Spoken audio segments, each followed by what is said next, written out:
Hello दोस्तों, आज मैं आपके साथ सुप्रीम कोर्ट का एक महत्वपूर्ण फैसले की चर्चा करना चाहता हूं। यह मामला है national insurance company limited versus Orion Conmarks private limited, जिसका निर्णय 30 अक्टूबर को सुनाया गया। सुप्रीम कोर्ट ने यह स्पष्ट किया है कि आग लगने का सही कारण महत्वपूर्ण नहीं है, इंपॉर्टेंट नहीं है, जब तक कि बीमा धारक इंश्योर्ड स्वयं खुद आग का कारण ना हो। कोर्ट ने नेशनल इंश्योरेंस कंपनी की अपील रद्द करते हुए बीमा धारक के दावे को स्वीकार किया है। Supreme court has once again made it clear that the exact cause of a fire is immaterial as long as the insured is not the instigator of that fire. The court dismissed the appeal filed by the National Insurance Company and upheld the insured claim for loss due to fire.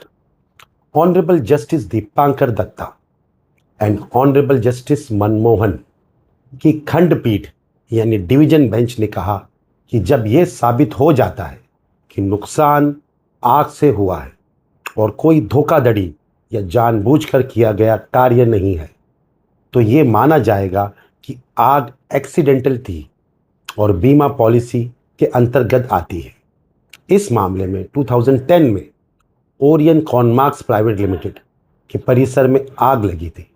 बीमा company ने दावा यह कहकर ठुकरा दिया कि आग accidental नहीं थी, लेकिन सुप्रीम कोर्ट ने कहा कि ये तर्क, ये रीज़न असंगत और मनमाना है, यानी ये रीज़न आर्बिट्री है। सर्वेयर की रिपोर्ट में कोई धोखाधड़ी पाई नहीं गई और ना ही ये कहा गया कि बीमाधारक ने आग लगाई थी। कोर्ट ने अपने पहले के निर्णय new India assurance versus Mudit roadways year 2024 पर भरोसा करते हुए कहा कि फायर इंश्योरेंस का उद्देश्य नुकसान की भरपाई करना है, ना कि बीमाधारक पर बोझ डालना है कि ये आग का सही कारण साबित करे। The judgment lays down 3 clear rules. 3 नियम निर्धारित किए गए। वास्तव में आग लगी होनी चाहिए, केवल गर्मी या फर्मेंटेशन पर्याप्त नहीं। ऐसी चीज जली हो जो जलनी नहीं चाहिए थी। आग एक्सीडेंटल होनी चाहिए, भले ही किसी तीसरे व्यक्ति द्वारा लगाई गई हो। यदि बीमाधारक की सहमति ना हो, there must be an actual fire.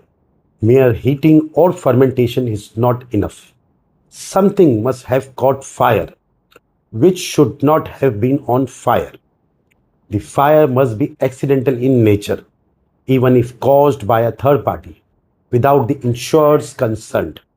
If these conditions are met, any loss due to such fire falls within the insurance policy. यदि ये शर्तें पूरी होती है तो ऐसे नुकसान बीमा के दायरे में आते हैं।